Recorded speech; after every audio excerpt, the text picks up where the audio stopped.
Hello! We are live! Welcome to the Cuppa Cupboard Live, our very first live stream. Not gonna lie, few nerves in the studio today, because obviously it's the first time we're doing this, but we are so happy that you guys have joined us for our evening of celebrating what is musical theatre and performing as well. Now, you know I have a guest with me, and you know that we have some amazing musical theatre performers lined up for you tonight so that you can watch some singing. But before we get started, just want to let you guys know about the live chat we've got going on. I mean, there's already people putting everything in there at the moment. Hello, Shelley. Hello, Patty. Hello, John. Great to see you. Thank you so much for dropping by. How this is going to work is I'm going to be chatting to Tanya in a bit. If you guys have any questions or anything that you would like to know about performing, you can put it straight in that live chat and we will answer your questions live here on YouTube, because why not? There's nothing else left to do. And we actually have a secret special guest lined up for you for the second half of this stream as well. So hopefully you guys are looking forward to that. No guessing, because you probably won't get who it is. But before we get to that, going to have to introduce our very first Cuppa Cupboard guest. It is Miss Tanya Nicole Edwards. Hi, there she is. Hello. Thank you very much for coming in, Tan. It's fine. This is nice, isn't it? Bit weird. Well, it's just nice to be out of the house, am I isn't nervous? it? Am I excited? What the hell's going on? Now, Yeah, obviously, okay. this is Cuppa Cupboard, so I've got my cuppa here. I hope you guys have yours at home. And when I said to Tanya, we're going to have a cuppa, she was like, I have the perfect mug Yep. to bring. I don't know if you guys can read it. You might need to put it out to the camera. Oh, really? Do I have to do it that way or is it the wrong way? No. There you go. Just hold it said, straight out. There you go. I'd rather be singing. There's a story behind the cup, okay? There's a story. There's a story behind the cup. Is this what you put on the reception desk every morning? Exactly that. That is exactly it, Matt. When people give you jip, you just go, Yep, I go, there you go. Put That's it in my there, statement please. for today. Yeah, that is my statement. Yeah, Amazing. that's my secret Santa gift. Brilliant. So when this pandemic hit, Yeah. what were you actually doing performing-wise? Were you in a show, or were you looking No. forward to being in a show? Yeah, exactly that. I was looking forward to going into a show. Yeah. Now the cast wasn't announced, was No, it? So we no. can't say what it was, but The you cast had weren't a announced. job lined up. It was all Yeah. ready and really, raring to really go. excited to go into this job. Mm. And never got a chance actually. Yep, was just told no, not going to happen right now. Yeah. So it's kind of a waiting game. It's okay though. It's okay. Yeah. I think it will happen. Fingers crossed. Yeah, no, exactly. Fingers There's, crossed. with the vaccines rolling out, We'll theatre see. will come back eventually. It always does. The show must Yeah. go on, isn't it? Absolutely. So it's just a Absolutely. matter of waiting and just kind of like, keep trying to pay that rent while you're. Oh, Lord. Oh, well, that is something to talk about. Yeah, no, it's crazy hard times, but hey, we move. Now, you've actually got quite an interesting story about how you got into musicals. But before we get into that, could you tell us what made you want to be a performer in the first place? Was there a moment that made you go, I want to do that, or... Yeah, there was a moment. I watched The King and I remember a good family friend called Julianne James. If you're watching, Julie, hi. She was my swimming instructor, and she brought me to see The King and I remember just thinking, wow, there were a lot of kids on the stage, and I was really young, and it was just this huge, big... Oh, it was crazy. It was the first time I'd seen something so huge and so many voices and so many people. And I think it was like the first time seeing this huge choir. It was like a huge choir feel that was quite powerful. Was that on the West End then? Yeah. Yeah. And I remember thinking, oh, that would be cool. Do you know what I mean? Not really thinking anything of it. And then it's really weird. I auditioned for The Lion King when I was really young, but I was too tall. Oh, when did you go for young Nile? I went for young Nile. Okay. Right. If Clement Ishmael is watching, you would remember me. I was really too tall at the time, which is hard to believe because I'm so short now. Yeah. But yeah, I was really tall and didn't get it. And yeah, I just had to wait. Yeah. So when you went for your first job as an adult, that first audition, how did that come about? Where did you see that first audition? That first audition was actually The Lion King. Right, okay. The Lion King again. She went back. She went back. Those who auditioned for the show know we go back. Yeah, I actually found it in the stage newspaper. I was in college. I was 16. I didn't have an agent or anything like that. Like, my mum was like my agent. I was like, yeah, my mum will get me through. Do you know what I mean? I was like, ooh. And I ended up, bunking college. Oh, okay. So disclaimer for any school children here, don't do what Auntie Tanya just does absolutely here. Not. Stay in college, okay? Stay in school, kids. But that's what I done. My form tutor was actually the head of performing arts. So he knew that I had a love for it. And I kind of bunked and was going. And then I kept getting callbacks. And I remember having to tell my mum, I was like, oh my gosh. So did you go originally thinking, oh, it'll be a laugh, I probably won't get it, but I may as well go anyway? Or did you go kind of with the thing of, oh no, this is the job I want, I really want this job? Do you know what? When I think about it now, I was crazy. I was straight up crazy because it's like, I didn't tell my mum. It's young people confidence though, isn't it? Yeah, and I was just young like, people confidence. I can sing, and I'm like, why not try? I'll go with my little Whitney song and I'll sing it. And do you know what? It wasn't even Whitney. I sang His Eyes on the Sparrow. I remember singing His Eyes on the Sparrow. Yes. Yeah, and I didn't have any music. Take it to church now. And I sang a cappella, and then Clement Ishmael knew the song and started playing with me, the MD. Of course he did. Don't know who he is, yeah. And I just kept getting callbacks, so I had to tell my mum. And then she was like, what? And I said, yeah. I got all the way to the final. Yeah, and she was kind of like, right, okay. Do you know what I mean? And then I could tell that she kind of wanted to be there, but then she knew that I was in my first year of college. Yeah, well, how old were you at this point? I was 16. That's insane. I was 16. And I didn't go to a performing arts college. I was in a college in West London. Woo woo, Laverick Grove. Yeah, West London. I went to just, normal, public Catholic sixth form college. And I did take performing arts, and I actually got offered the job. Insane. But I had to turn it down. Why'd you have to turn it down? Because I was in my first year. My mum said, she said, you better go and finish you're a minor, college. honey. Yeah, she was like, And she always said to me, and it's honestly, it's stuck with me. And I said, I'll always tell my kids this. If you are good enough, they will remember you and they will call you back, and your time will come again. Yeah. But your time isn't now. And I remember just being so angry. I was like, oh, yeah, I can't stand Mum getting in the way of my life. Yeah, Mum getting in the way of my life. And then the following year, I got a call again. And my mum said, Tan, you've got it. And I was like, what? They remember me? Do you know what I mean? Little old Where me. were you when you got that call and you knew you could actually take the job this time? I feel like we were doing food shopping.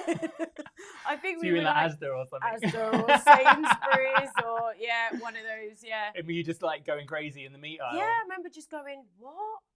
She went, yeah, Tan. And I remember her being really smart. So wait, did she answer the phone? Yeah, they called her. Oh, wow. So yeah. Because you're still a minor. Yeah, right. I said that my mum was my agent. Like, I didn't have headshots. I didn't have any sheet music, like I said. But all I knew then was my mum is my agent. Yeah. That was it. And if you wanted to get through to me, I think I had like a Motorola back then. Do you know what I mean? I was like, you can call my mum. So what was that feeling like? Like being called by someone to say, you've got your dream role on the West End. Like, what was that? Oh, my gosh. Do you know what? Is it just joy? Does it just it was joy. It was a little bit of that. Yeah. It was joy. It was pure joy. But at the same time, I remember just being there thinking, oh my God. Like, I'm just this normal girl, West London, didn't train. Yes, I sang a song and I was great, and I done a piece of script and a little bit of moving. Do you know what I mean? And I just thought, wow. And that was when I just knew that I had to kind of put on my big girl boots and boots, knickers, get your homework. Do you know what I mean? Get your homework out. Honestly, it was that. But I had to go back and do my exams. So what happened after you got the call? So I left college 2 or 3 months. I think it was about 2 months early, 3 months early before my exams. And my mum said the only way you could do it is if you go in for your exams. Right. So I had to talk to my principal, Mr. O'Shea. And I had to talk to him and ask him and say, look, is this could this be done? And he went, yeah. And I had to go in, do my exam in the morning, go to rehearsals. I don't know if you remember Thea Barnes. May she rest in peace. But her, Clem, it was just the most incredible experience when I think about it now. So how did you feel? You know, you got your script and your score sent through the post. You're walking into that rehearsal room for the first time as a 17-year-old. Jerwood space, I think, which is huge as well. Yeah. Jerwood Studios is massive and bougie. Well, yes, it's bougie for me. It is. Yeah, bougie. It's bougie. As soon as I've done really some other bougie. shows, we are like, this is a village hall. What are we doing here? Right. Jerwood's bougie. It's really nice Real in there. bougie. You definitely feel like a professional at Jerwood. Yeah, I loved it. So you walked in, you got your backpack, 17-year-old girl, never done a show before, let alone a West End show, never trained. How did you feel walking into that room, knowing you had people who've been on for years and years? I remember being so nervous. I'll be honest with you. I was terrified. And I was the youngest. Well, you would be. I was the youngest, yeah. Apart from the the youngest kids. adult, apart from the kids, right? Who were not in our rehearsals at that time. So it was like everybody, I was like the baby of the cast. And it was scary. It was really scary. But it was really exciting at the same time. And I remember our first read through when Lindy was our Rafiki, because our cast change was huge. It was a really big cast. I think there were about, I don't know, it looked like about 18 of us going in. Oh, wow. Huge. And I remember her starting Circle of Life, and I remember just thinking, wow. Like, how did I get here? How did I get here? I was like, wow, how did I do this? But it was amazing. I think we should probably say what you did at Lion King. So what role did they actually offer you? I was ensemble and I was cover Nala.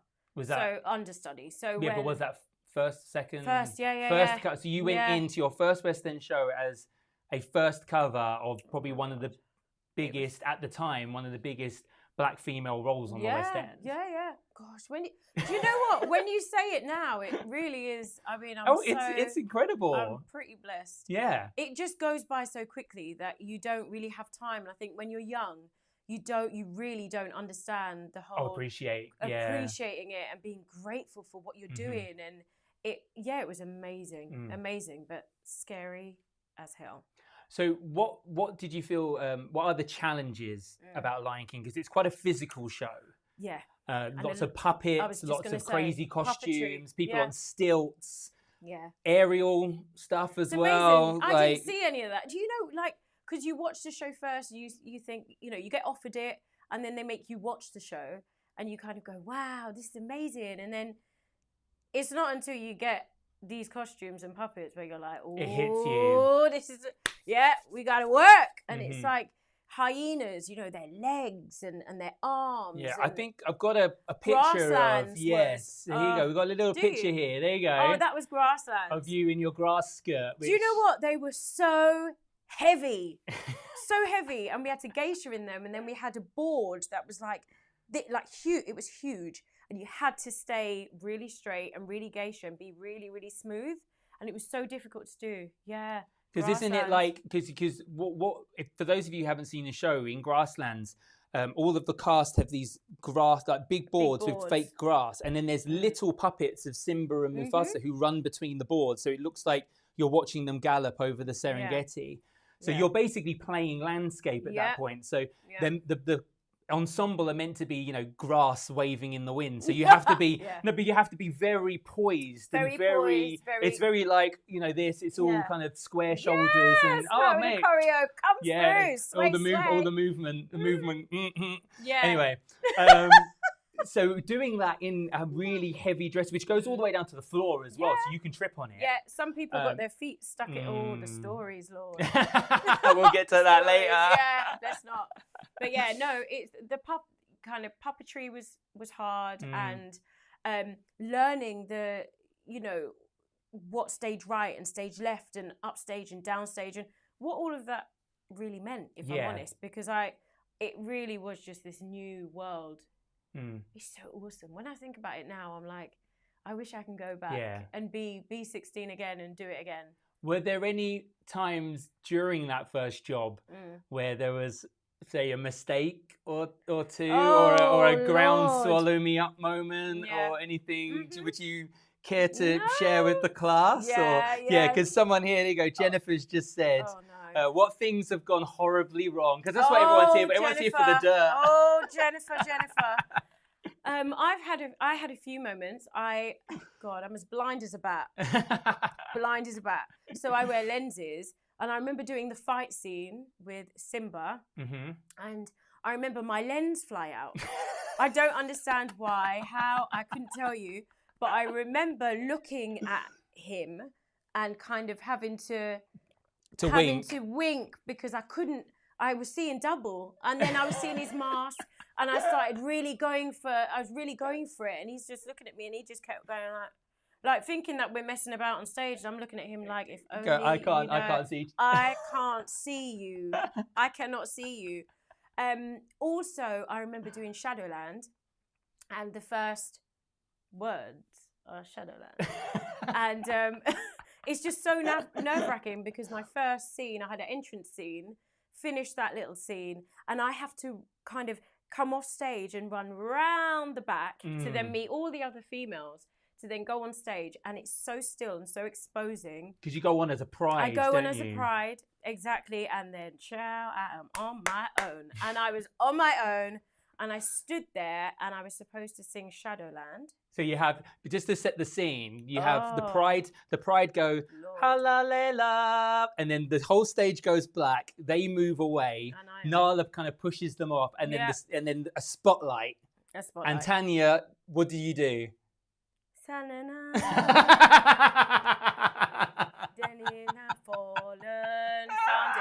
Shadowland. It was fright. Complete stage fright. The key's in the title, really, isn't it? I know. It was so, when I think about it now, poor thing. I was so young. But yeah, it was like da da da Shadowland. This was things go wrong. Oh, but that's the thing. Live. And this is what I love, though. That's one of the first lessons you learn when you do shows. You learn, do you know what? Things go wrong, and you just have to pick yourself up and carry on like nothing happened. Because you know what? Half the time the audience don't notice anyway. I know, but do you know what? That, again, I think it's easier said than done. Because it sometimes I've had times where, I'm on stage and I genuinely don't know where I am, what to do, how to help myself or you.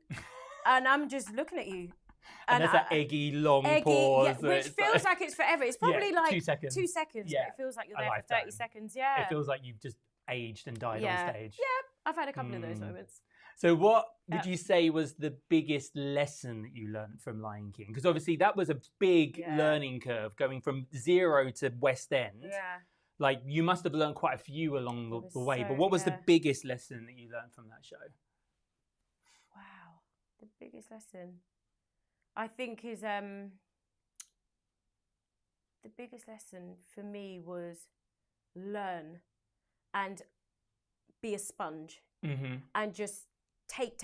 You can never take too much. I took from everybody. Yeah. Anyone from Lion King watching, I took everything from all of y'all. Like everything. Just take. There's all you could always learn from other people. Oh, definitely. And it's just taking everything and then bringing it to your next job. And the wealth of experience that you were working with, because obviously in Lion King, like Zazu and some of those, Scar as well, often they get RSC actors in to do those as well. So you've got these like amazing Shakespearean trained actors that you are brushing shoulders with backstage and everything all the time. So again, though, I was so young then. You don't appreciate it until you look back. I don't appreciate it until I look back and I'm like, really? Do you know what I mean? I could have made more of that. I could have picked that person's brain a bit more. 100%. I was just, it was such a big deal for me. It was like the first time my very first job where I was getting a really great income, every week. And it was like, ooh, I'm making it rain. And then you get tax chair. You learn. I learned real quick. But it was that. It was like, ooh, it's the dream. You're living the dream. Living the dream. Yeah. We've got a really nice question here from Alicia Pillsbury. Hi, Alicia. Which is, what advice would you give to teens who dream of performing professionally? So if you could do it all again as a 15, 16-year-old, what would you change if you would change anything? Or what advice can you give? Stay in school. You know what? Stay in school. Stay in school. No, I'm joking. Get that safety net. No, do you know what? I'll tell you, I've got a good piece of advice. Go on. Believe in your own magic. Yes. There's only Definitely. one you. Yes. And this is the thing about the whole performance world and the arts is you always compare yourself to others. Yep. It's so easily done.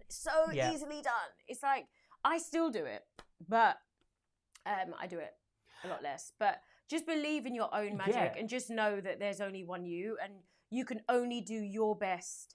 And yeah, that is it. Just know that what is for you is for you. Will not pass you. Yeah, it really won't pass you by. You're going to have so many no's before you get that one yes. And that's okay. That's kind of what you sign up for. Mm-hmm. Exactly. Yeah. But yeah, your time will come if it hasn't come already. It certainly will. You just have to kind of ride it till the wheels fall off. Just keep going. But I think that's something that's that's such a great piece of advice there. Like, believe in yourself and believe in your magic, because there are so many times where you look at stage and you go, oh well, they're all blonde, or they're all size 10, or they're all got legs that go up to here. Yeah. And when you don't fit that mold, it's very easy to think there isn't a place for me. Yeah.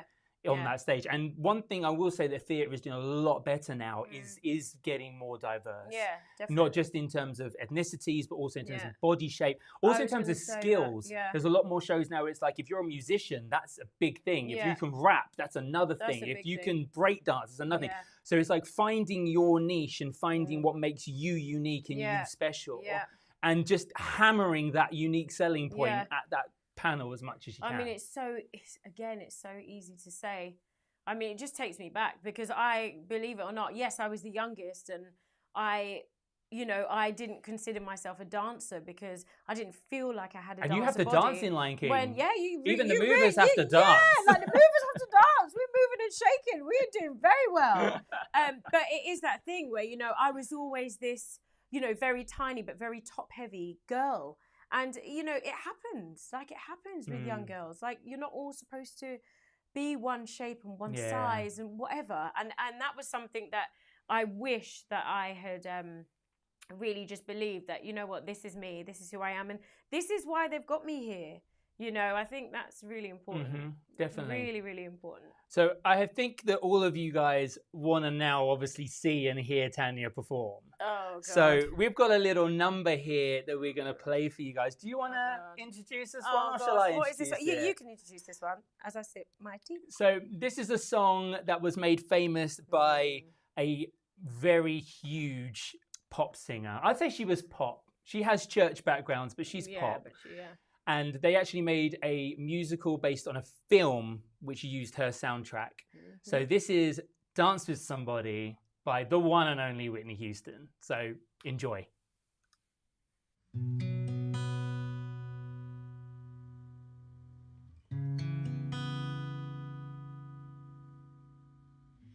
Clock strikes upon the hour and the sun begins to fade. Still enough time to figure out how to chase my blues away. I've done all right up till now. It's the light of day that shows me how.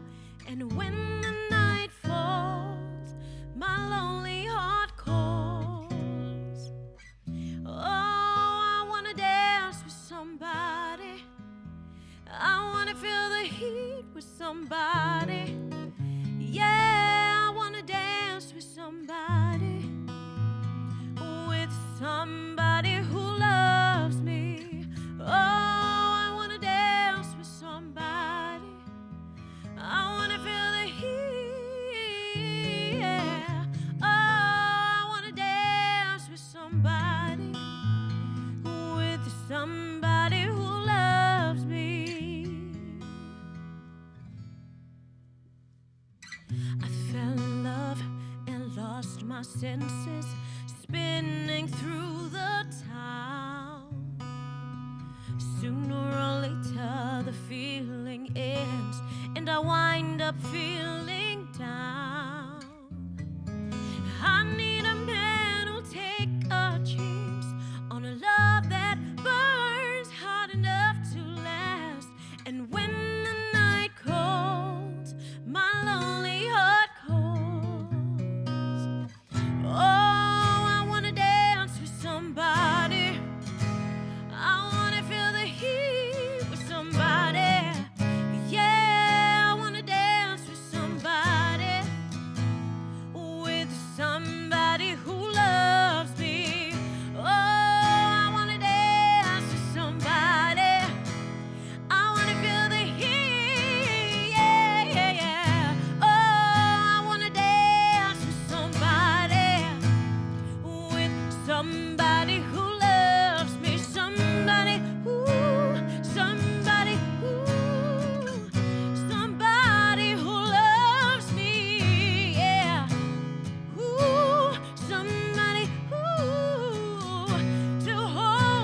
Well, I hope you guys enjoyed that. I mean, I've got some amazing comments in the thing. We got yes, yes, yes, yes, goosebumps every time, stunning. Sing, Tanya.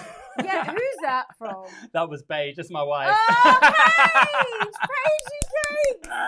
Oh, Paige. And then, well, how could anyone say no to that voice? Tanya, you were robbed. I mean, yeah, the height thing, man. Yeah, I know. Should have just chopped a few inches off. Listen, if I could. Just stoop. I'm a Go in next time. Yeah, exactly. No, I'm going to have to shout out this comment just because I think that Tanya almost got teary when she saw it. We've got Shireen watching all the way from New Zealand. Now, do you want to just say who Shireen is, just so everyone knows? I can't believe it. Shireen was like she was like an angel sent from above. when I went into Lion King, she was like my big sister in the dressing room. She helped me and showed me, you know, what to wear, because you know this is how you fix your mic. This is how you do your wig. This is how you do your makeup. This is how you do a wig. Yeah, she was just like, yeah, wow, Shireen. Oh, yeah, she was awesome. Well, now, so past Lion King, obviously your CVs just continue to grow. So what other shows have you been involved in? Well, after that, I always have to go in order. So after that, I done it in Disney. Disney again with Shireen. Oh, okay. Shireen, I did it with Shireen. Shireen was out in Paris, and I was a Nala in Paris for a while. I was out there for about a year. Then I actually came back and went back into the Lion King. I was Lion Kinged out for like 4 years. I know. I was proper Lion Kinged out. I loved it so much. I mean, you said you'd go back in a heartbeat. I know. So Pippa Alien, if you're watching. I know, Pippa. Hit me up, girl. Time's hard, child. Honestly, we can live stream it. Then I went into Dirty Dancing. I done Dirty Dancing. What did you play in Dirty Dancing? I closed that. I was the singer swing. Is that so Nadine, I went on and I had to do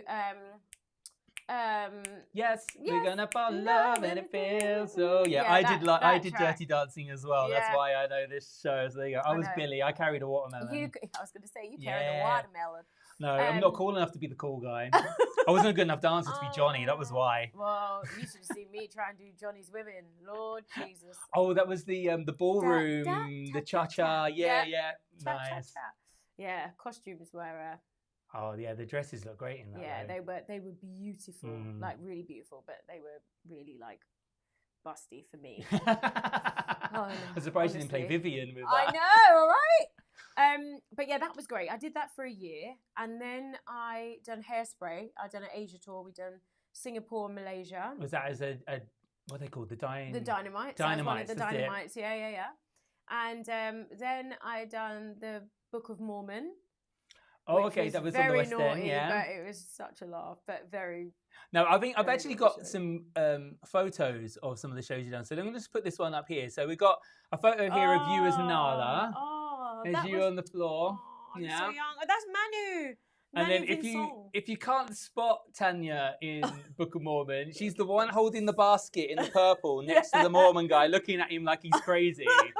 That's you giving a lot of sass. I'm loving the hand on the hip there. I know. I don't know who I thought You're I was, really embodying kind of Ugandan sass there. What are you doing here in my country? But yeah, that was cool, actually. The Book of Mormon was wicked. Yeah. And then I went into Beautiful. That's another one I've done as well. There you go. You've some crossover. Me, I know. You're a trendsetter. And then Motown. And Motown, but you were original cast, original cast Motown. So Motown, just so the people watching understand, like, what's the difference between doing a West End show and being an original West End show? Original is you're the OG. No, it just means that you are the first ones to do the show. So when they create the show, you're the first one in that costume, and you're the first one in that track. You know, we call our tracks are basically every part that we play. They're created in their tracks. So Diana Ross has her own track, and all the ensemble have their own track. Yeah, and- I think what you have to remember is that the roles are not just choreographed on stage, but they're also choreographed backstage. You need to know exactly where your you're quick going. changes happen. You need to know where your prop is kept. You need to know where your wiggy is. You need to know everything. So the reason we call them tracks is because they're literally your pathway through the entire show. Yeah. And actually, Rachel John said this to me, and it's so true, is that your backstage shows actually in some ways more important than your onstage show. Because if you don't know where you're going and you're all running around like a headless idiot backstage, you are not going to do a good show. It's happened. Yeah. Yeah. I've had moments like that, particularly when you're touring, because you change venue every week, and then your quick change that was on this wing's now on that wing, and you're going, oh no, and then you've got 20 seconds to strip down and you go and on get into with another like one costume. shoe, half a wig, or your wig's like jacked up. Yeah, it's happened. Or, you know, sometimes you don't go on with a wig at all. Asha Joanda, if you're watching. Oh, you're dropping people in it now. I might have to bleep that later, not to expose anybody. God, that was hilarious. Now, I've got some photos here of Motown as well. Oh, So here okay. you go. Now, this is very cool. We can see you not only living your best life as Diana. I mean, that's just an amazing shot there as Diana.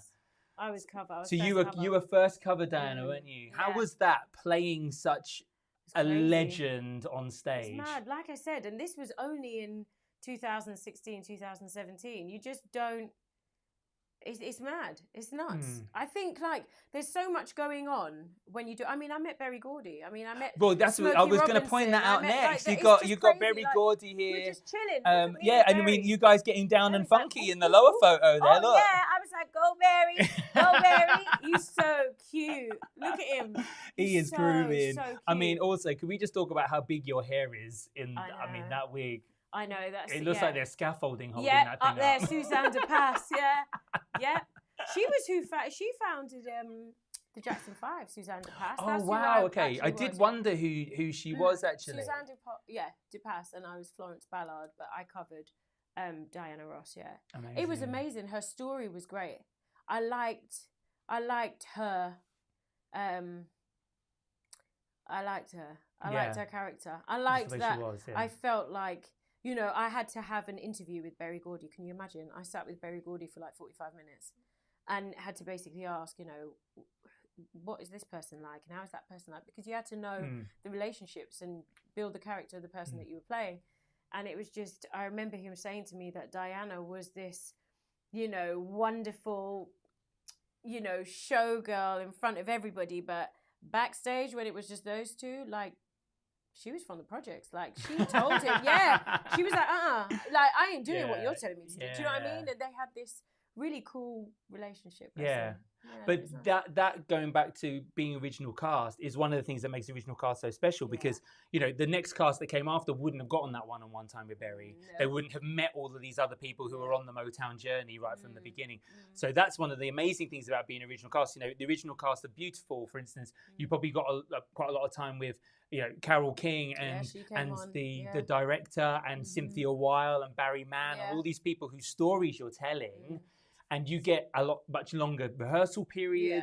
You get a lot more time to absorb the material and kind of delve a little bit deeper. So that's why being an original cast is so coveted, as well as obviously the awards and the hype and the reviews and everything else that you get as well. Because you can only get an Olivier if you're in a new show.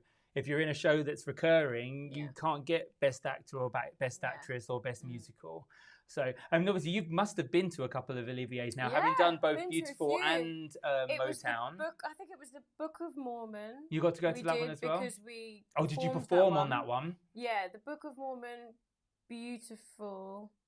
I don't know if I did go to the Motown. But you might have just gone because I can't remember now. You would have been nominated, wouldn't you? So I think I've been to the Oliviers maybe two, 3 times. My memory's horrendous. We've got a question here from Motown, which we can chuck in now. What is your favourite Motown song to sing? Oh, to sing. You must have had a favourite one in the show. What was your favourite one? Oh my gosh. Oh wow.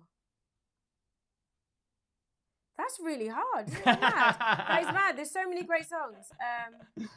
Shall I play the next song that we've got for listeners and then we can come back? Yeah, you can come have back 3 to minutes me. to have a think about it. Okay. Yeah. So this next song, we're going back to Well, actually, this is linked to Diana. There's actually a little bit of a segue there, isn't it? Because this is the other show about the origins of Motown, which you've not done. But I think after this, there's going to be some people calling you. This is from the hit musical Dreamgirls. Listen. You better sing now, Tanya.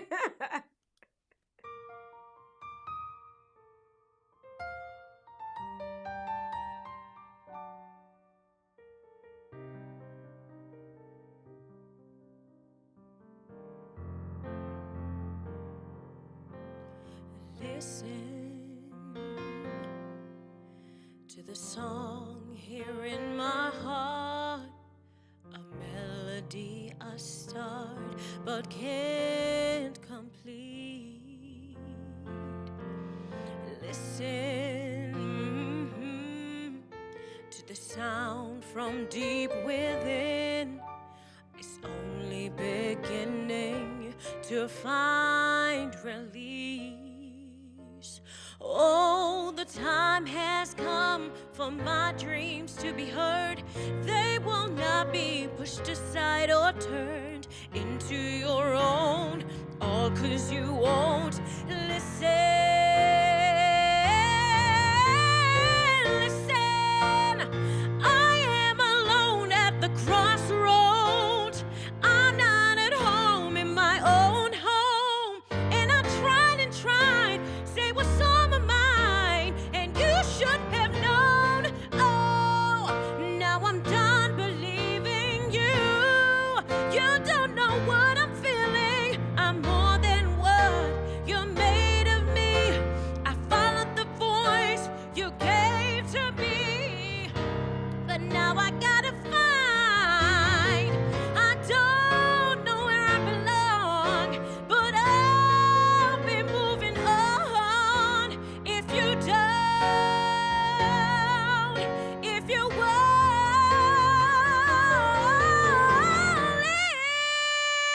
listen to the song here in my heart, a melody I start, but I will complete. Oh, now I'm done believing you. You don't know what I'm feeling. I'm more than what you made of me.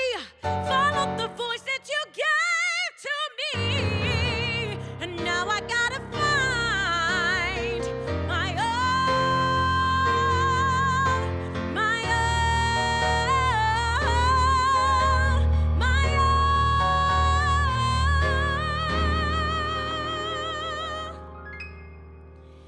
my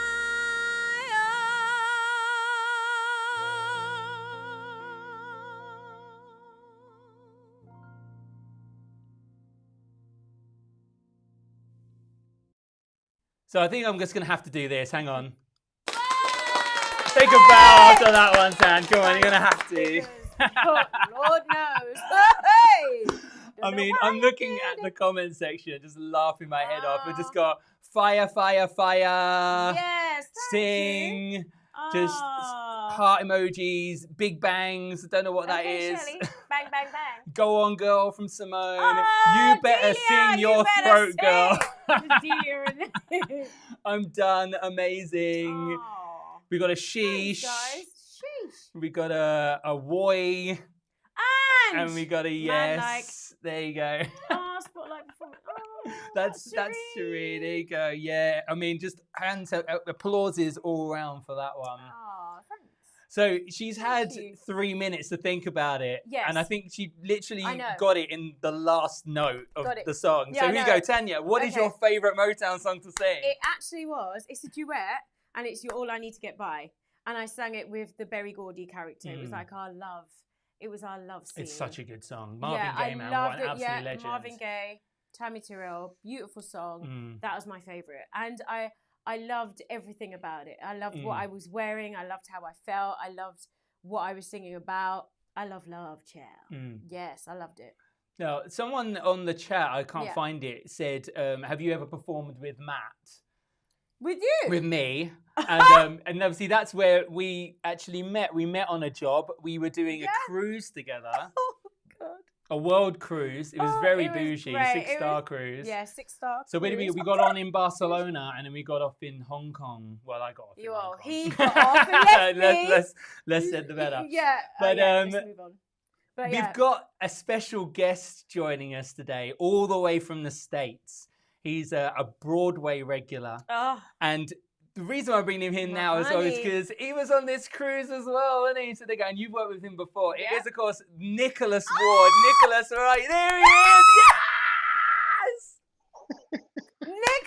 Nicholas! What is up?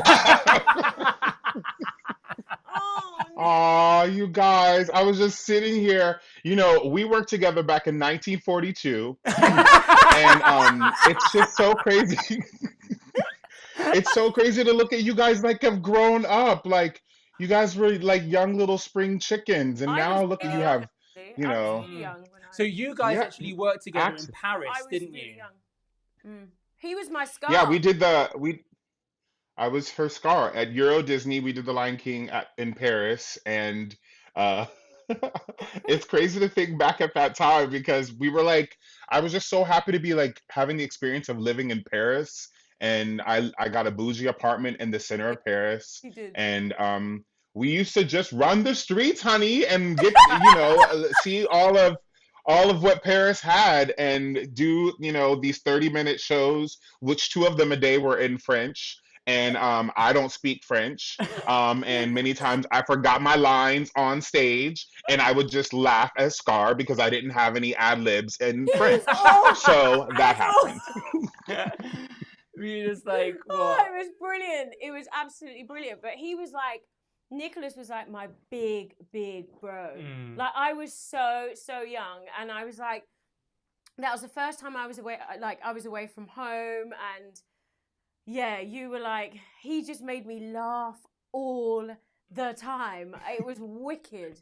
It was wicked. I mean, that's why we're still friends with him now. Honestly. This one was sending me voice messages yesterday, and I was sitting with Paige on the sofa crying. Oh, he's just so funny. Crying with laughter. You can't help it. There you go. Because let me just cut you off for a second because this lovely gentleman, I fly all the way across the pond and go all the way to Northampton, which it's a lovely location, but it's in the middle of nowhere, and not a lot of people with a lot of darker color skin. And so I was just so happy that he was in my cast with me.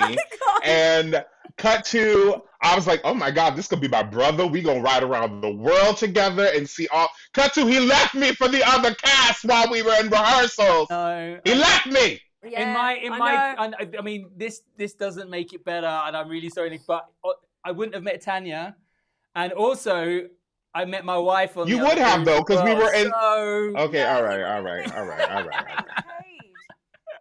Your wife trumps it. You would have met Tanya because we would have been in the same cast, and I knew Tanya, so you would have met Tanya. So that excuse, but I'll give you your wife. Your wife you can have. You can have your wife. I can't with him. So how is everything over in the States right now, Nicholas? Because obviously you were in a show when the pandemic hit. What were you doing when pandemic hit?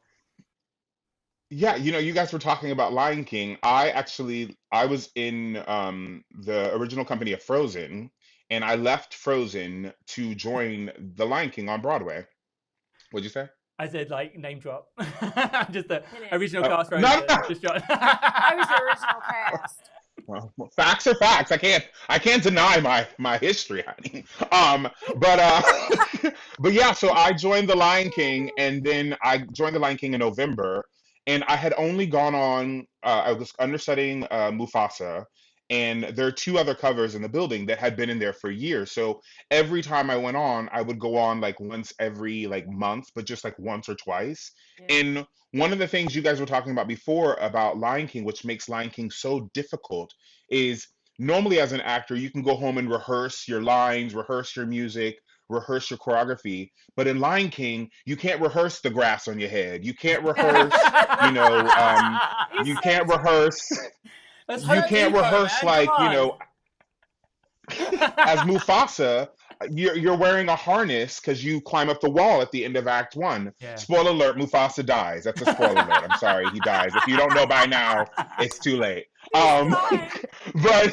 But so like, and I could never practice any of that stuff. So every time I would go on, I'd have these like horrible moments on stage of like dealing with the costume or dealing with the quick change or dealing with this.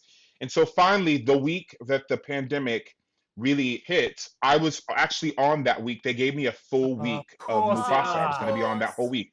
I had three shows where I had like 10 people flying in from around the country to Oh, see me mate. on as Mufasa that Friday night. And then we got the phone call. Also, I was looking forward to the extra coins because you get that extra eighth, honey.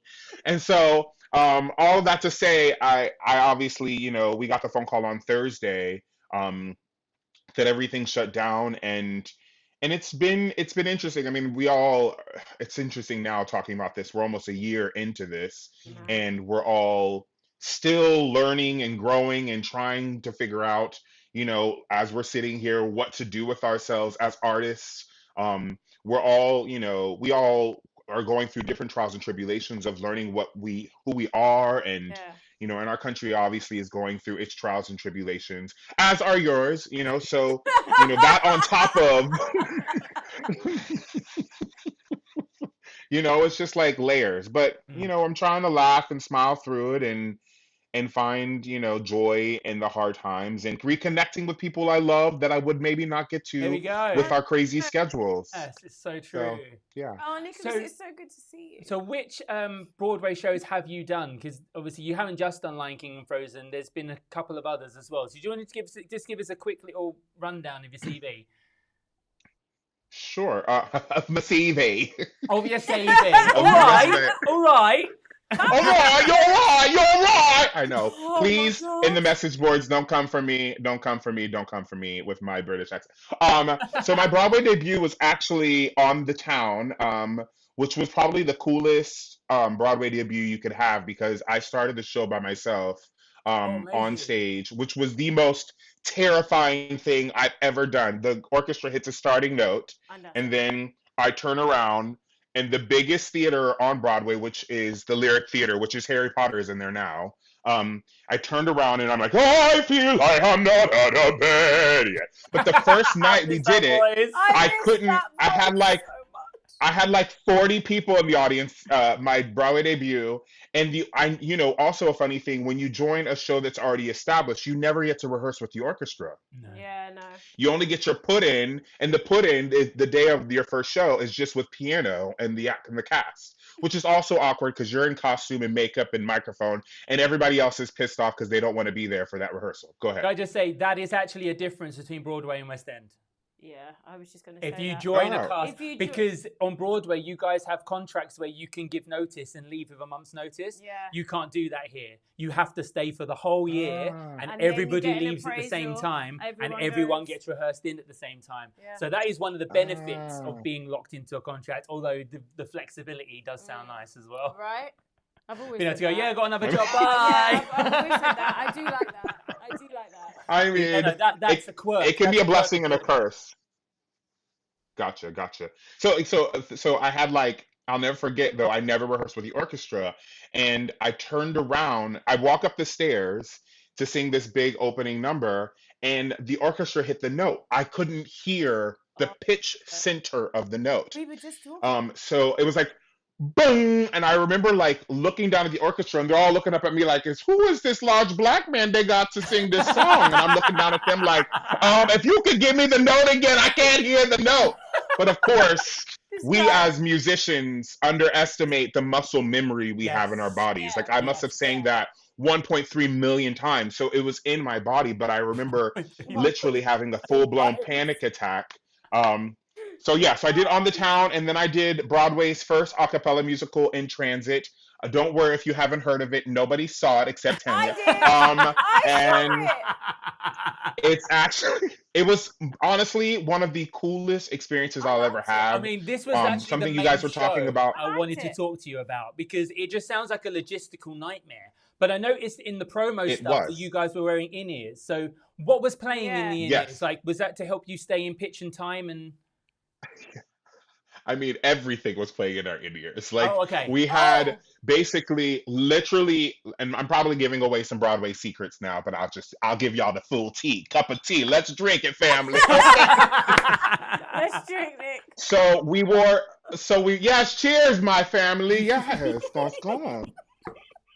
So we had in our in-ear monitors, we had, first of all, what I found fascinating was you had it so that like you had it was 8-part a cappella, and you had it so that like you would make it so in your in-ears it sounded like the 8 different people were around you. So I had like my soprano here, my alto, yes, pan, my alto here, my baritone here, da da da.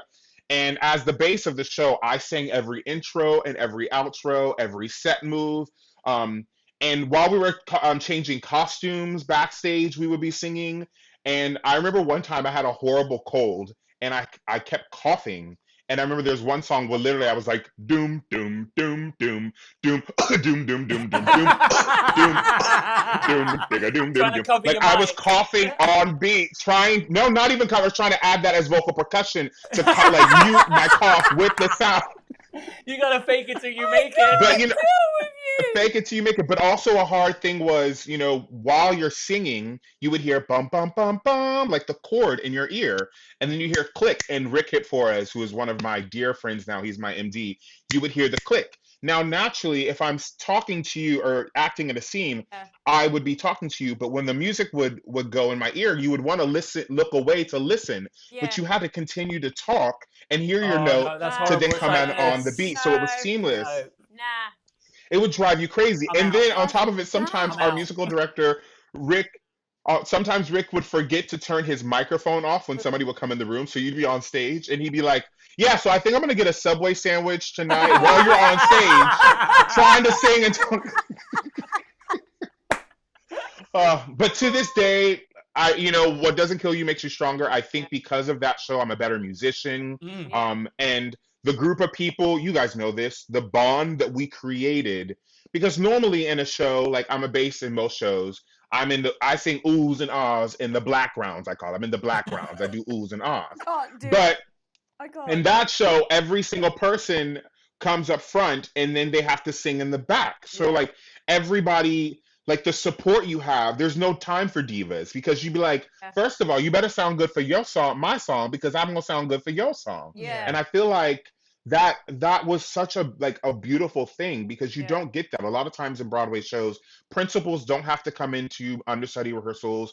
They don't have to come in to put in. Sometimes they come in and do their 8 shows a week and they leave. With that show, everybody, it was an ensemble piece, and I love that. I love that we all had mutual respect for each other. So yeah. Well, because it's like everybody has their moment in the spotlight and everybody's the star. There's not this kind of like, it's the tiered system of, oh, you got the ensemble and then the supports and then the leads. Like everyone's a lead. Everyone has their moment. That's one of the things I actually really liked about Beautiful as well, because every single ensemble member had their spotlight moment. And so you couldn't hide in the back because, you know, you were doing BVs for one song, but the next time you're in the front. And it was really, really nice. And you did see everybody going, sing, like in the, you know, in supporting each other in the costume. It makes it the bunker. The bunker. And the bunker. But yeah, I mean, and to this day, I'm not just saying this because I'm in it. If I wasn't in it, I wouldn't say it. It's honestly one of my best like cast albums I've ever had.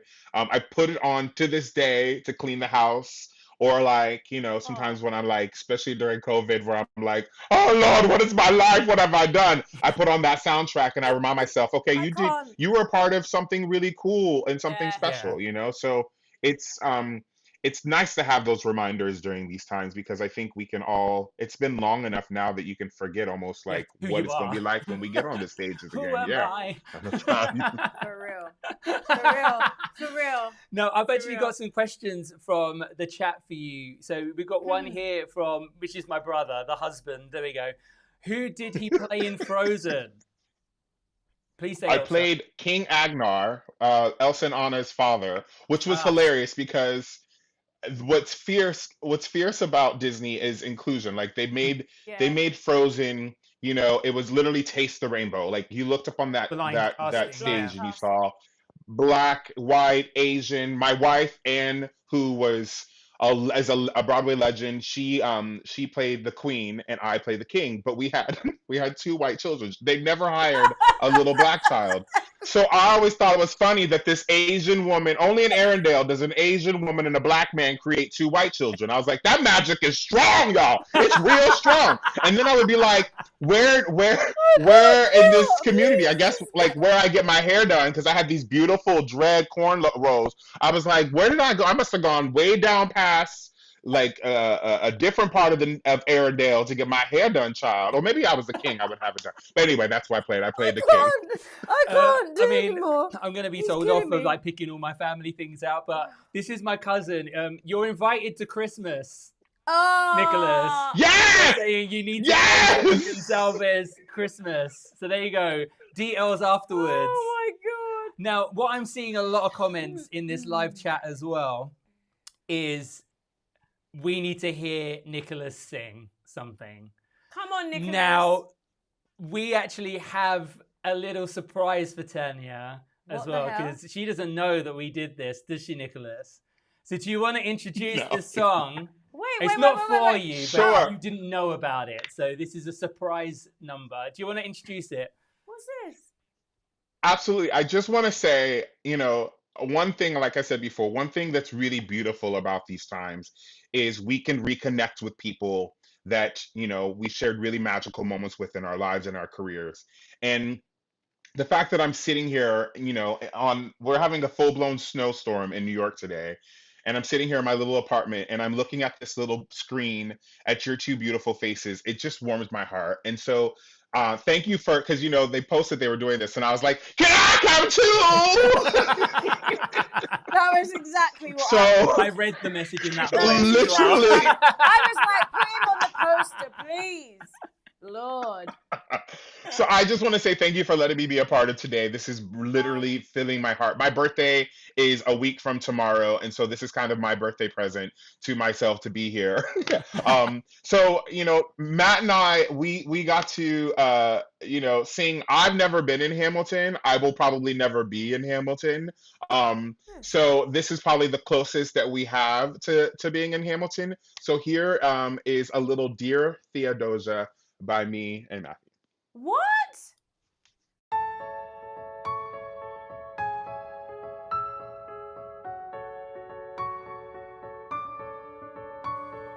Dear Theodosia, what to say to you? You have my eyes, you have your mother's name. When you came into the world, you cried, and it broke my heart. I'm dedicating every day to you. Domestic life was never quite my style. When you smile, you knock me out, I fall apart, and I thought I was so smart. You will come of age with our young nation. We'll bleed and fight for you. We'll make it right for you. If we lay a strong enough foundation, we'll pass it on to you. We'll give the world to you, and you'll blow us all away. Someday,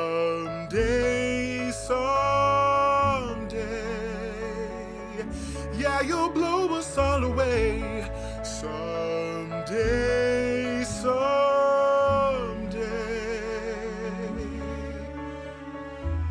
Oh, Philip, when you smile, I am undone. My son, look at my son. Pride is not the word I'm looking for. There is so much more inside me now. Oh, Philip, you outshine the morning sun, my son. My father wasn't around. I swear that I'll be around for you. I'll do whatever it takes. I'll make a million mistakes. I'll make the world safe and sound for you. We'll come of age with our young nation. We'll bleed and fight for you. We'll make it right for you. If we lay a strong enough foundation, We'll pass it on to you. We'll give the world to you, and you'll blow us all away. Someday, someday. Yeah, you'll blow us all away. Someday, someday.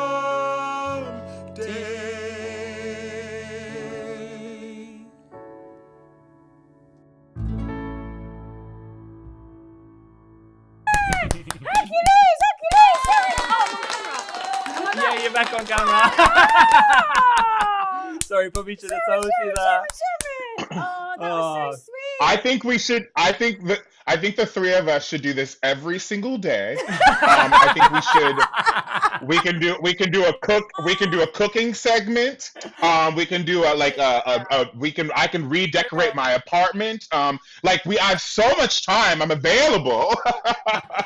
We can put our little cash app on the bottom. We'll talk. There's been quite a few people who are like, Matt, Nicholas needs his own full episode, please. He does. We'll talk about. Kidding. We might be able to get Nicholas back for some regular segments. I think that's going to have to happen here and there. So, as Nicholas has kind of said, obviously over this period in the pandemic, we've not been able to do our normal jobs, and it's been quite tough for quite a lot of performers. So we wanted to do this stream just kind of to be creative and to perform and to kind of remember who we are for a moment. But, we have done this at our own expense. I've got friends who have donated backing tracks just for free. These guys have come in and sung and given their time for free as well. So if you would like to donate something just to the stream, there's a little QR code. No, wrong way. QR code. It's mirrored in the corner. If you put your smartphone up to that on camera mode, it will take you to a GoFundMe. And any donations just appreciated. Everything's going to be split equally amongst everybody who has contributed to the stream today. So big, massive thank you to Richard Anderson for playing the piano parts on the backing tracks. A big, massive round of applause and thanks to Richard Butt, who did the guitar track for Dance with Somebody and also mixed all of the songs today as well, so that we sounded our best. So that we sounded good. Yes, that's why they were pre-recorded. I do not trust my mixing skills live. So everything will be split equally. And yeah, it's just, I can send Tanya home with some money in her pocket to pay for the Nando's that we ate earlier. All right. The Nando's I just ate out. Woo! Hence why I'm sitting down, having a green tea. Now, these streams are actually going to be happening bi-weekly because obviously to get the songs ready, it takes quite a lot of homework to kind of get everything sorted. So I can't commit to doing it weekly. So we're going to be doing them every other week. And we've already got our next person lined up. The next person who's going to be coming in is also a West End regular. He's done School of Rock. He's done Rock of Ages. He's been in Avenue Q, Jesus Christ Superstar. And he also took over from me. I'm going to claim that. He didn't really. He got the job and I didn't. He actually took over from me as Barry Mann in the Last Beautiful tour as well. So it is, of course, Mr. Tanya Sharp. Tanya Sharp. Tanya Sharp.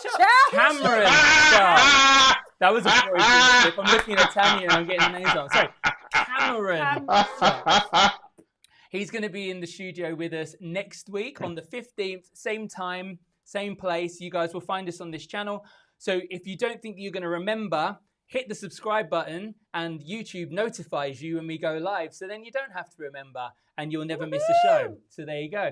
There'll also be some uploads during the week. This live stream won't stay up. I'm going to chop the songs out individually and also the interview with Tanya up individually. So you guys can find your favorite bits easier on the channel as well. So another reason to subscribe and like everything on there as well. Now we're just going to finish with some fun questions. Okay. Just before we end. Can I just say, I just want to say one little thing. Go on. You were talking about embarrassing moments before. Oh yes, you got a good one. In our theatrical lives. I have a juicy one. So I was on for Mufasa. No. I was on my second time as Mufasa, and my headpiece that, the big beautiful sun over my head, his mask, that, comes down or whatever, it was not locking in. And every time we'd rehearse with it, it would like pop out. But normally people don't listen to you until you're on stage and you've like fallen and broken your leg, and then they're like, now we should figure out how to fix that puppet that you're wearing. So I was like, oh my God, this headpiece. They're like, it's fine, it's fine. So I get out there and like on the zoom, zoom, zoom, zoom, Oh yeah, zoom, zoom, grasslands, zoom, guys. zoom, That's zoom, zoom, grasslands. Yep. grasslands. So as they were talking about before, the puppets, like the puppet of Simba and Mufasa are going through, and then Mufasa comes down and does one of these, and then comes down and walks on stage. Well, I did this, and my head fell off on stage. So I pick it up, and now I'm having two conversations. I'm having one with myself to remember my blocking and everything and don't get in the way of the grass. And two, I'm mad. I'm so angry and having an argument with wardrobe, with the stage management in my head on stage. I'm like, they didn't listen to me. Simba, everything the light touches. They should have listened to me. Literally, I'm having this conversation as I'm in the scene with the little boy. So that was probably one. And I held the mask the whole time in my hand, and then felt stupid that I had to like point it in the direction that I looked. It was horrible. Anyway, that's my one of my worst theatrical experiences ever. That was definitely worth. And that was the beginning of my show. This guy. Amazing. Right, well, I've got some little fun, crazy questions to ask you guys. So, scenario one, guys. You have enough money to buy one drink. Who do you buy one for and why? The director, the casting director, or the musical director? Nicholas? And why? I'm gonna go with the musical director. Really? Oh, okay. Because you know why? Because I feel like, and maybe because I feel like so many times I've had really mean directors that like no matter what I do, they're just always going to be who they are. Like there's no changing their mind. What'd you say? That's just because you're crazy. I'm not well. I'm a little ticky boom. But when it comes to when it comes to the musical director, I just feel like they're the people that sometimes work the hardest. They're the ones that are willing to send you like whatever you need to make it work. They're also the person when you're on stage and you might forget a word or something, they're your lifeline to getting you back into where you need to be. They follow you, they make it work. I just believe that the MDs are the ones that got your back more than anybody. You know what? I'm not going to lie. I weren't going to say that. But now hearing that, I'm like, you know what? He's so right. Are you going to go MD as well? No, I was going to say casting directors. I was like, give me the castings, y'all. Get me in. Let me audition for everything you have, every single thing. As soon as they see, like, black girl, blah, blah. Hey, Tanya, woo! Yeah. Like, get me in. That's what I was thinking. Okay. But really, like, yeah, no, I was thinking casting director, and then I remember that like casting directors are more like the gatekeepers. Yeah. They don't decide whether you get the job. They just decide whether you get seen for the job. Yeah. So I think I'd buy the drink for the director. Really? I think the musical director actually. Or I think the musical director. Actually no, I have gotten two jobs because of musical directors. I probably should have said I'll say musical director. Directors I don't really see so much. Ooh. Next question. Before we I think the thing. No, you go. No, go ahead.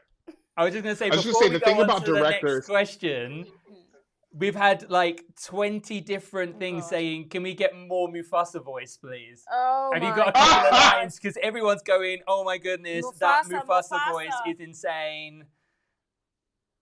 It's kind of funny because I was actually the other night, I was like, I should maybe go over my Mufasa lines because it's been a long time. And then I was like, I don't remember them. Let me see. A king's time as ruler rises and falls like the sun. Wow. One day, Simba, the sun will set on my time here and will rise with you as the new king. See, that's what a real man sounds like. And then there's me, like, doing my Barry Man hypochondriac, like, no, child. That's why I don't get. Your scar was good, though. Your scar was wicked. His scar was. But Scar's bassy. Your scar was serious. I remember that, boy. I was like, woo! My scar was like he literally hadn't slept for 7 months and was just losing his mind. That was my scar. Well, that was real life, Joe. I So witnessed it. one last question before we finish. What would a world populated by clones of you look like? Like him? Foolish. Foolish. They would be crazy as hell. Can you imagine? Do you know what though? That would be so cool. First of all, I want to live in a world the of streets would be everything. clean. It would be crazy, Nicholas. Can you imagine? The streets would be clean. Everybody's apartments would be clean and organized. Everybody would be laughing a lot more, and everybody, I would completely make sure that it was in our government to have at least 7 months of vacation and paid maternity leave, and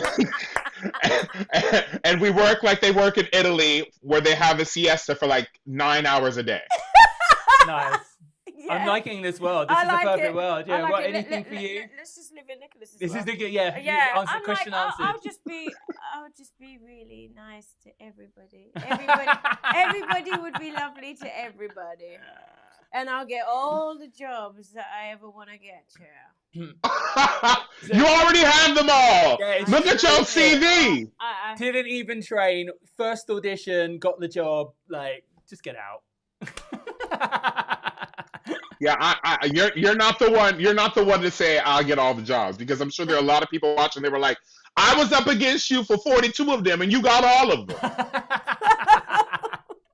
You're also you got to remember you're speaking to someone who had to grow into his casting as well. Yeah. For Mufasa, you've been waiting for that you've Mufasa been role waiting for what, a like while. 20 years? I auditioned for Lion. I auditioned for Lion King 17 times. Wow. 17 times since I was 20 years old. And for many auditions and callbacks and final callbacks, they always told me, you're just too young. And I didn't understand that it wasn't until I auditioned and I got a dog, y'all. This sounds really silly, but I remember auditioning my lines for my final callback, and I was like saying the lines, and I screamed, and Sydney, my dog, who's laying here sleeping, my dog jumped, and I was like, oh my God. So I started talking to Sydney and practicing the lines of Sydney. And it wasn't until I realized I had something to love. I know this sounds corny, but it was the first time I loved something, and I had a son that it put things in a perspective of how to talk to a son. Right. And then I went in and booked the job the next day. So the lesson is here: get a dog, and you'll book a Broadway or a West End But show. you're saying he had that paternal instinct Yeah. kind of was ignited. Yeah. And it gave you that I motivation. never had that. Yeah. Yeah. Oh, amazing. Oh, Well, before we finish, Tanya, have you got any pluggables you'd like to plug? Pluggables. Just anything you'd like to. I've got a couple of banners here that say you do.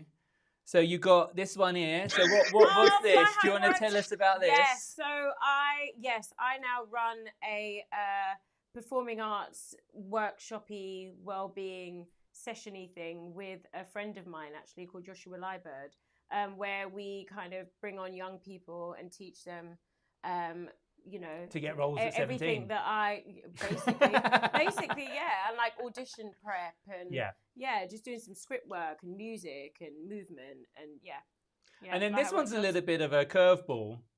What's this about? Yes, I am now an independent travel agent. Hello. Yes. Listen, when the struggle hits, you gotta go in all those pockets, child. So yeah, I'm now Every day I'm hustling. I'm telling you. So I now book travel, which is, it's a crazy time, but it's an amazing time. And travel at the minute is booming. You would find all of that on my Instagram, which is at Tanya Nicole Entertainment. Hey, Sydney! Nicholas can see the comment. So he saw the comment, I want to see the dog. There we go. Do you want to tell everybody the whole name? Allow him. His full name? If there's any question of my sexuality, you will know what it is the second I tell you the name of my dog. My dog is Sydney Chenoweth Ward. Sydney, because of Sydney. Why is he looking at me like in the arms of the angel? He's just licking far away for 2 cents. For 2 cents a day, you could rescue this dog. But yes, anyway. This is Sydney. This is my son, my first son. Sydney Chenoweth, of course, Kristen Chenoweth, because she loves dogs and she's the sweetest woman on the planet, and this is him. Oh, he's so cute. Amazing.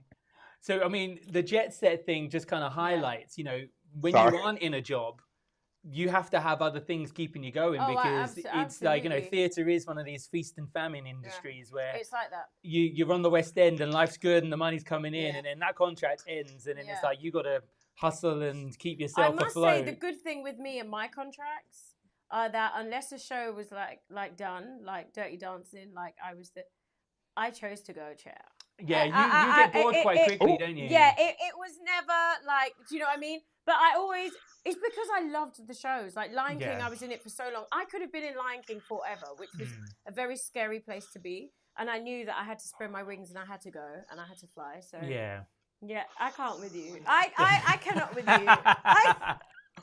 Oh, excuse me. I left because I wanted to, because I had another show, Tati. I want the golden goose egg now, Tati. I'm done with you. On that note, because we're starting to get into delirious stage, I'm gonna hit the end bell and we're gonna call time on this stream. So I hope everybody's enjoyed our nonsense for the last hour and a half because it's overrun. We were gonna do an hour. This is definitely gone on too long. So from Tanya, goodbye. Nicholas, always a pleasure, mate. See ya. Thank you so much for joining us. And to play us out, basically with this stream, everybody has to come on and do a duet with me. That's basically why I'm doing it. It's to strong arm my friends into singing with me.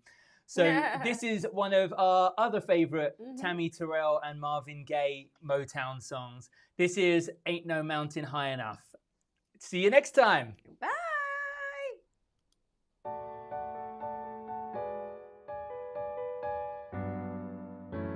Listen, baby, ain't no mountain high, ain't no valley low, ain't no river wide enough, baby.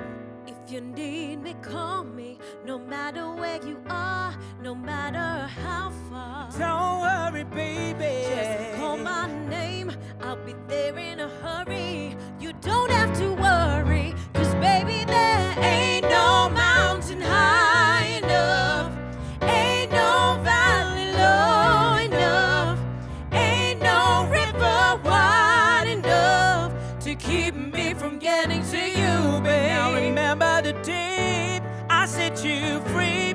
I said that you could always count on me, darling. And from that day on, I made a vow I'll be there when you want me, some way, somehow. Cause baby, there ain't no mountain high enough, ain't no valley low enough, ain't no river wide enough to keep me from getting to you, baby. No, darling, there's no wind, no rain, oh, winter's cold can't stop me, baby. No, baby, 'cause you are my if you're ever in trouble, I'll be there on the double. Just send for me, oh baby.